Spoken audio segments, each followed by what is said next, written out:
Right, moving on to page 4, we have this page, which is really just, it's kind of stupid, but it's just there to show you how you pass variable values about. It's not like the program itself is dumb, but it's just to show you how you would do it in Trax.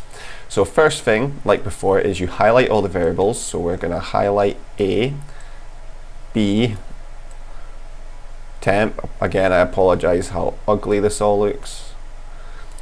And right, you don't need to worry about these variables at the moment because it's after 2, so don't worry about them. I mean, you can highlight them if you want, actually. It doesn't make that much of a difference. So on these columns, you put the first time you put each variable down once. So you get A, we got B, and we've got temp. And we don't care about the rest because they're just repeats, and that's what we're going to be tracking the changes of. The whole point of Trax is to, I suppose, it's to track how the code is changing.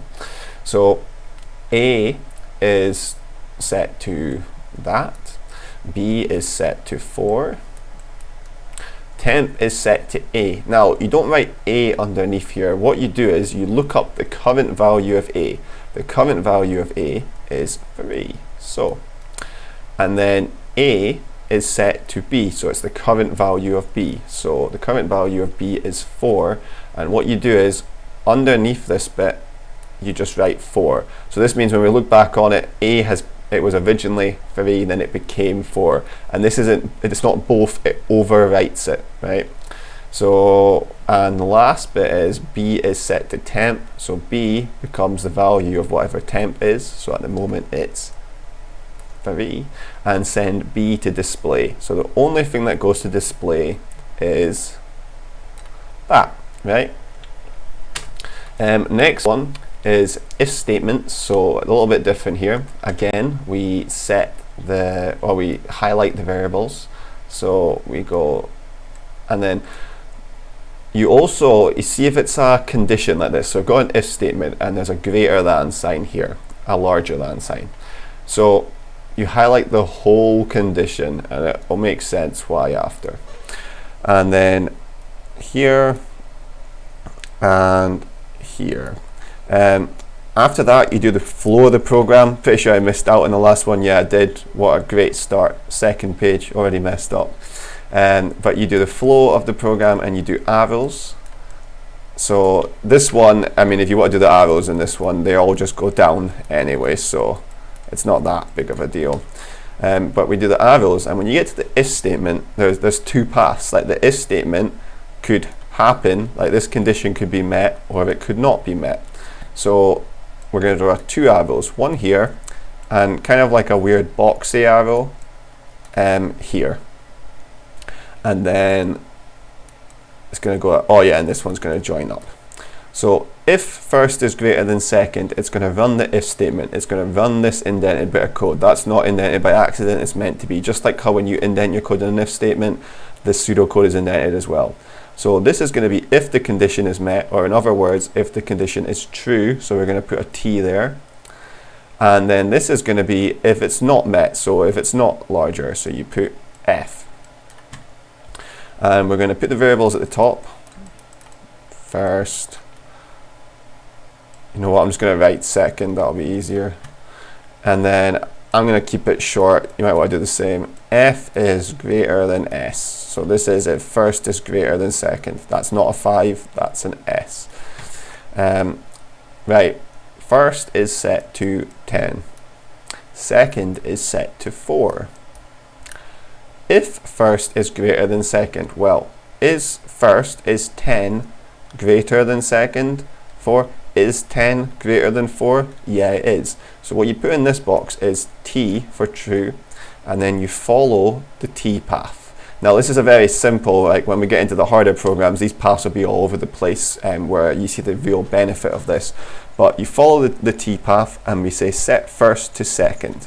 So first is set to the value of that, it's set to 4. If we didn't follow this, nothing would happen, but we did, so that's 4. And we join up at end if, and we say send first to display. So send first to display. So first is 4, because that's the last value. Same thing here. We just highlight, it's very similar. I'm trying to rush through this because I realize I'm taking quite a while. We've got the arrows. This is true. This is false. And then we've got first, second, F is greater than S. Right, first is 4, second is 10. That's really the only difference, but you'll see a different outcome in the end. So if first is greater than second, so is 4 greater than 10? No, it's not. So you follow F, nothing happens, and then you just send first to display. You get 4, and that's it. Now, how would you do these programs in Python? So I'm going to do this one. Let's just keep that for now. So as before, first equals 10, because that's what set means. It means to set a variable to a number, or this number. Second equals 4, and then we write if first is greater than second. So the only difference is this isn't in capitals, you just write it in lowercase for Python. The then bit can be seen as a colon. Just think of the then as a colon. And then when you take a new line, it's going to automatically indent it for you. Obviously if you mess up, you can just press the tab button, and then we just write first equals second, and then after that, unindent it, print first. Can't spell print. Now this endif bit here, right, this is going to show up in Haggis pseudocode, it's going to show up in exams. Python doesn't have an endif. Do not write anything like that. That would just break your program. Some programming languages have the reason that's there is because they have brackets like this.